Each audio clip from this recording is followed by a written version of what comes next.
Hey everybody, welcome this week to the Shotgun Red Variety Show. This week is the history of Shotgun Red. Where did Shotgun Red come from? How did he end up on television? All those questions are going to be answered. I'm going to show you my scrapbook, my personal pictures, personal videos, all of it about Shotgun Red, starting with this interview that I did years ago. Here we go. Well, at Tom's Pet and Hobby in Brainerd, we walked in to look for some remote control radio airplane stuff, which I like to do.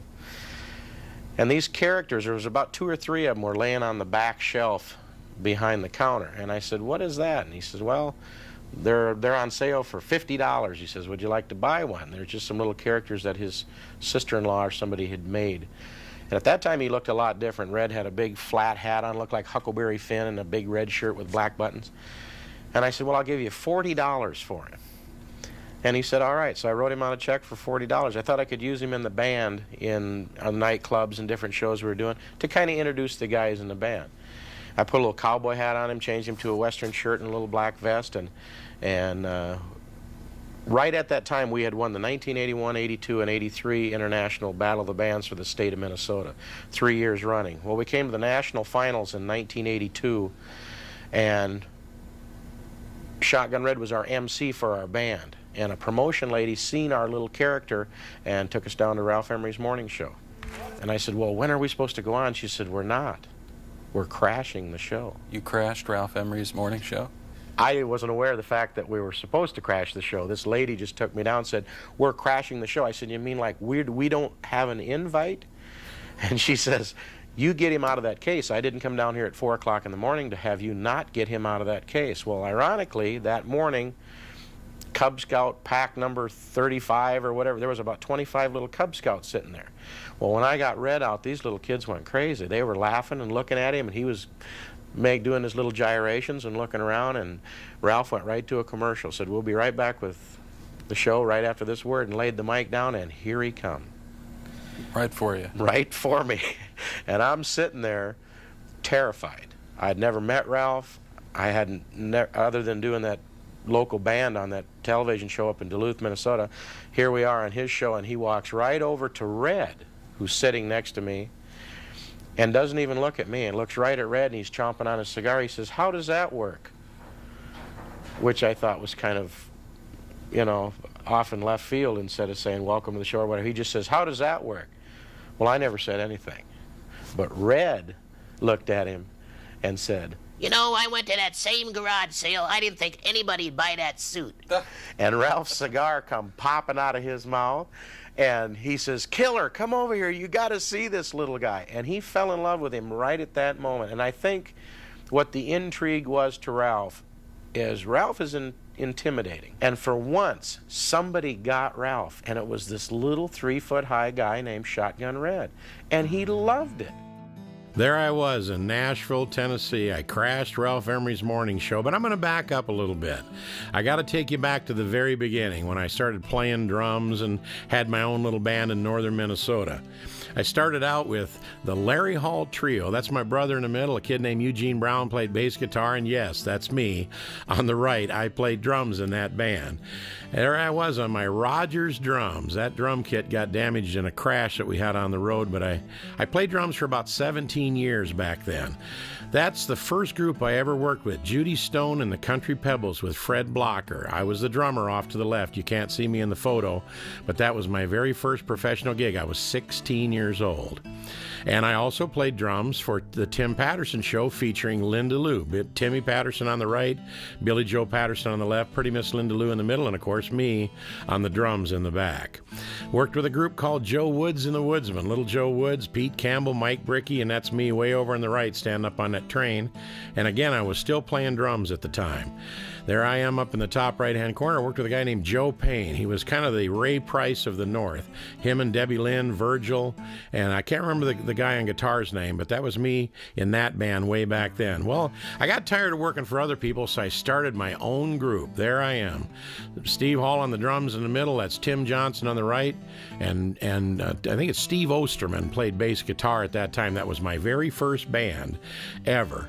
And then there was my second group. Joe Tucker on the right, he still lives in Michigan. Way over on the left is Donnie Matich, and that was Midnight Shift. It was a trio we had up in Minnesota. And then I formed a bigger band. There was Tim Johnson, Ernie Wren on steel guitar, Mark Peterson on lead guitar, and that's the band that won to go to the national finals. There we are at the airport, believe it or not, with the mayor of Brainerd and all the business people sending us off. That's my brother Larry clear to the left with the white cowboy hat, and next to him is my father with the blue hat. And we're heading to Nashville, Tennessee to compete at the Seagram 7 International Battle of the Bands. That's right, a 21-foot high Shotgun Red heading to Nashville, Tennessee. We're heading to a commercial break right now. We're going to be back with the Shotgun Red Variety Show, and we're going to tell you more about the history of Shotgun Red. We'll be right back. Welcome back to the Shotgun Red Variety Show, where we're doing the history of Shotgun Red. Once we got in Nashville, Tennessee, man, I met all the stars. Willie Nelson, Waylon Jennings, there's Eddie Rabbit, Boxcar Willie, he loved Little Shotgun Red. And there's Jimmy C. Newman. I love when he'd go by me in the hallway. Hey, shoot gun, see you a while ago. He was from Louisiana. And there's the beautiful Janie Fricke. And I was backstage at the Opry all the time. There's Brother Oswald and, of course, the king of country music, Roy Acuff. He showed me his tattoo of a heart with a dagger through it, and I showed him my Shotgun Red tattoo. There's the Oak Ridge Boys at Nashville Now set. William Lee Golden, he loves Little Shotgun Red. Of course, that's that hot guitar picker from out in California, Dwight Yoakam. There I am with Little Jimmy Dickens. He's one of my dearest friends. Of course, there's the great Ray Price. And there I am on the bus with Mel Tillis. We're sharing a beer, if you can believe that. There I am with Buck Owens. What a great voice. And, of course, there's June Carter Cash. Ricky Van Shelton, there's Gene Watson, Farron Young. There I am with Tammy Wynette and my friend Randy Hardy from up in Minnesota. And here's a very cherished picture to me. It's kind of, I'm going to take it from the right to the left and listen to this. That's Waylon Jennings on the right. I'm the one standing next to him, the taller one. Of course, Little Jimmy Dickens. Neil Young, Farron Young, and if you'll look over Farron Young's shoulder, you can see Jim Hagen's in the mirror. It's really weird. He just stepped in the room and said, hey, you guys want to take a picture? And he snapped the shot, and there's a picture of him taking a picture. So it's really kind of cool. And there I was. Everybody asked me all the time, where were you when you were on Nashville Now with Ralph Emery? Well, that's kind of a ramp. You can see I slid down that ramp and went in a hole in the floor and hid under Ralph's desk, reached straight up over the top of my head, and that's how we did our television show.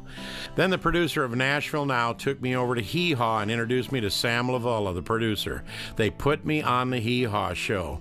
I got to meet everybody, Archie Campbell backstage, just everybody on the set. Then they took me over to the Grand Ole Opry and introduced me to those people, and I got a chance to perform on the Grand Ole Opry, everybody's dream. And there's Little Shotgun Red on the stage of the Grand Ole Opry. Then they said we're going to start a new thing because people are coming out with videos. Now, this was before CMT, GAC ever existed. Shotgun Red had the very first video program on any network, anywhere. It was on TNN, and it was called Country Clips. Everybody stopped by. I mean, everybody. Garth Brooks. There's Mel McDaniels. There's Gary Morris without his beard when he looked like a baby back then. That guy right there is Rosebud, they called him. Bobby Rose. He passed away, but he always claimed that he was Shotgun Red's bodyguard. He had a hat that looked like Shotgun Red's. He was quite a hoot.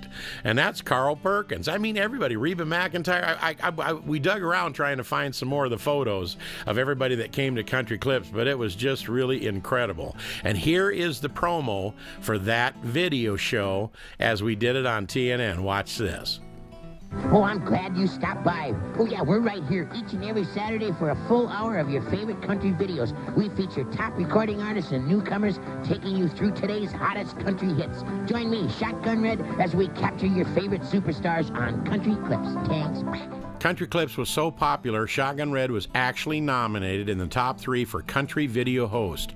The other 2 were Garrison Keillor with a Prairie Home Companion and Downtown Julie Brown. They flew me to California to the awards, and I got to sit in the audience with all those other stars because of that nomination. That was pretty cool. Then they put Shotgun Red and Ralph Emery in a local museum here in Nashville, Tennessee. There is our full-size Shotgun Red character sitting on his Harley Davidson. There's the Shotgun Red Baron that somebody built for us. We thought that was kind of cute. Now I'm going to show you something interesting. That's the day that they had me put my boots in the concrete in the Sidewalk of the Stars here in Nashville, Tennessee. In the background, you see the guy standing there kind of looking down. There's a lady with white hair alongside of him. There's Shotgun Red getting his little boots put in the concrete. Now that young man has walked up and he's standing in the foreground, the guy with the jeans and the white shirt. Now you'll notice everybody in the crowd is not paying any attention to him. In fact, later that night, I went to the Nashville Palace and got Shotgun Red up, and I was doing little Shotgun Red doing some comedy, and you'll notice that same guy is up running sound in the sound booth up there to the right. And there he is sitting in the crowd. Nobody knew him at that time. He was just a local country singer named Randy Ray. There he is in the foreground. Nobody's paying any attention to Randy Ray. They paid attention later when the record deal changed his name to Randy Travis. Isn't that funny? He was in all those pictures and nobody even knew he was a star until he was a star. I just thought that was interesting. And then because Ralph Emery and Shotgun Red sang a lot of songs on Nashville Now, RCA recorded some albums with Shotgun Red and Ralph Emery. In fact, there's Joe Galante and all the staff from RCA. They came to Nashville Now, and look at Shotgun Red signing his contract with his mouth because his penmanship's terrible. And you notice the little nipper dogs? They brought Shotgun Red a little nipper as well. That was pretty cool. But the biggest thing to me is when we went in the studio to record that album, the king of country music, Roy Acuff, came in and sang the Wabash Cannonball on that album. There's Ralph Emery, Shotgun Red, and the king of country music in the studio together. I will always cherish these pictures. I thought I'd share them with you. And boy, with a schedule like that, you got to have your own plane. There I am with my 337 Skymaster. Let's fly into a commercial break, and we'll be right back with more of the history of Shotgun Red right after this. Welcome back to the Shotgun Red Variety Show. There's Pretty Miss Sheila and Little Shotgun Red, and this entire show is dedicated to the history of Shotgun Red. And you know, it wasn't only country music artists we met when we were in Nashville, Tennessee. There's Phyllis Diller when we were out in Las Vegas with Nashville Now. There's, man, the quarterback for the Dallas Cowboys, Roger Staubach. And, of course, I did a special for a tribute to Minnie Pearl, and there was every star in the business, along with Pee Wee Herman from Hollywood, California. And there I am with Wolfman Jack. I met him at dinner here in Nashville, Tennessee. There's Ed the Ace McCullough, and he is a funny car driver for NHRA. He loved Shotgun Red. And there I am with the world-famous Minnesota Fats pool shark. I actually played a game of pool with him, and I will not tell you who won. And while we were in Nashville, Shotgun Red decided he needed to get a haircut. So we went over to this little salon, and there was this pretty blonde gal that gave him a haircut and blow-dried his hair. Her name was Miss Sheila. He made me take him back there every single week, whether he needed a haircut or not, and he fell in love with her, and, of course, now we're a big, happy family. And, of course, even Santa Claus stopped in to see Shotgun Red.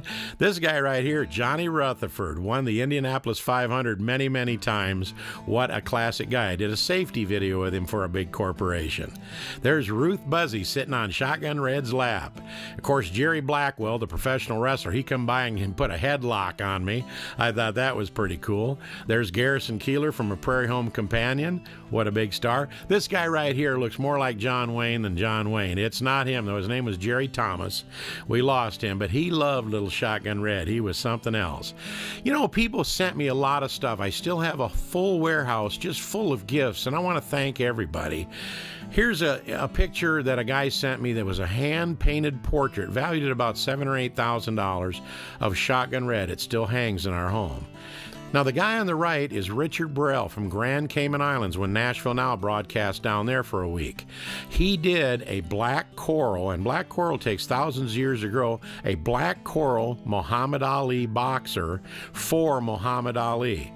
He also did a portrait kind of a thing, a special black coral thing for the Pope.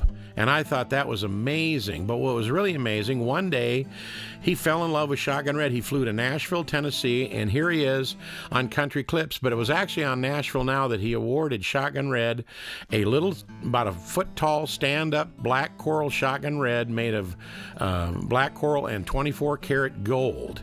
And he just gave it to him. So I've been very lucky. People have been giving me stuff.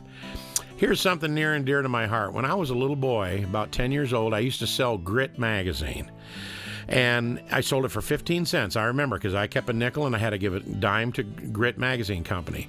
Years and years later, somebody sent me this, and it's Ralph Emery and Shotgun Red on the cover of Grit Magazine. Believe it or not, that's a big deal to me. I don't know why, but we ended up on the magazine that I sold when I was a little kid. And of course, we had to come out with the Shotgun Red doll. And man, we sold just literally thousands of them. You can still get them at shotgunred.com. And when they first came in, you can see that little container there. When they first came in, guess who was first in line to get an autographed Shotgun Red doll? The king of country music, Roy Acuff. I'm going to show you a video now of Loretta Lynn and Conway on Nashville when she received her Shotgun Red doll. Loretta? Well, I like mine. All right. Do you collect dolls? Yes, I do. You have a teddy bear? Do you collect all kinds of them and everything? like even live ones? Yes, yes. Do you take them home and everything? Excuse me, Ralph. Do you take them home and everything? What are you doing, Red? Sorry, Ralph. Sorry. My heart's going boomity, boomity, boomity. Oh, boy. And here's Conway Twitty. He's clearing his throat. He's getting ready to do an impression of Shotgun Red. He just did it on his own. I'm going to show you the video. Watch this. Want to see me do Red? Yes. Okay. Watch Red. He did it, Ralph. He did it. Hello.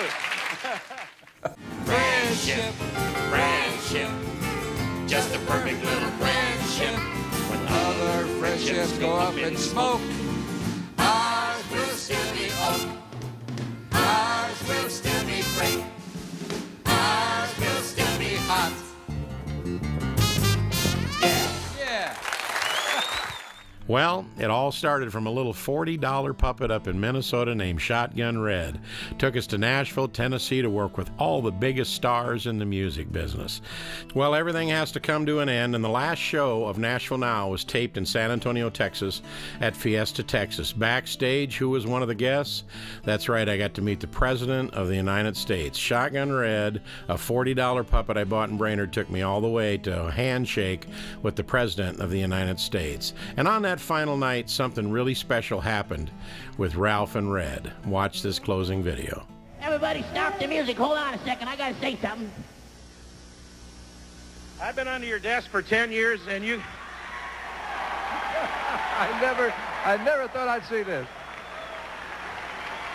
I just want to say one thing. You have got to change these socks. You have got to change these socks. That's the remarkable Steve Hall, who can lie on his back, hold his arm in the air, and be funny at the same time. That's pretty good.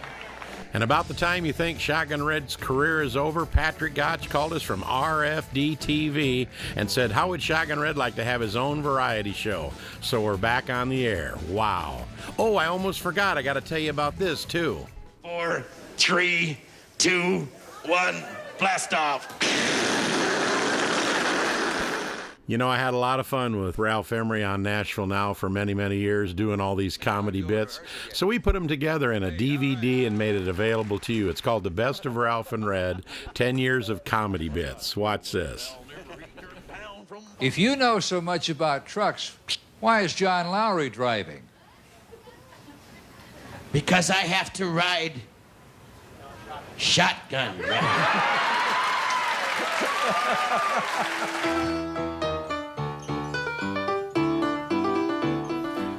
Now, it's a lot of fun. You can order the DVD by going to www.shotgunred.com. Or if you don't have a computer, just call us at 1-800-822-8522. You're going to see a lot of comedy bits, and you're going to see a lot of stars. Come driving in here in a tank, an army tank, a great big army tank, and you ask me what's going on?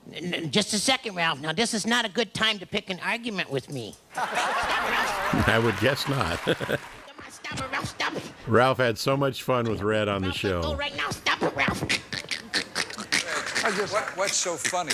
It's a yoke, Ralph. Don't you get it? It's a yoke. Who is this? I'm Shotgun Red. I'm Shotgun Red. Little Jimmy Dickens. Because the bathing suits are getting skimpier and skimpier and skimpier. Yeah, summers are getting funner and funner and funner. And funner and funner and funner. Some of us got it and some of us don't. Then Shotgun Red did a Christmas video.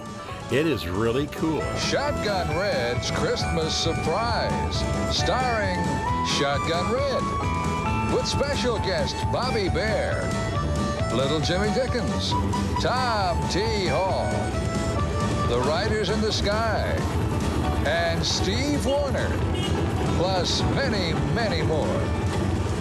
A lot of stars are on this show, even in that crowd right there. It's all available on Shotgun Red's Christmas Surprise DVD, which is also available at our website and the 1-800 number. Those are a couple of DVDs that you can get that really kind of feature Shotgun Red, and that's what we've been doing this entire show. And I really hope that you've enjoyed the history of Shotgun Red, because we've enjoyed bringing it to you this entire show, kind of digging in our scrapbook, so to speak. We'll be back to close our show right after this. And remember, next week is the kickoff for Season 4, all our brand new shows. We'll be right back. Say goodnight, Sheila. Good night, Sheila. This band drives me crazy. You say it. Shotgun Red Variety Show. Shotgun Red Variety Show. On RFD TV. On RFD TV. So watch us. So watch us. Yeah. Don't forget to check us out at www.shotgunred.com or give us a call at 1-800-822-8522. This is your announcer, Gary Beatty. Join us next time for the Shotgun Red Variety Show.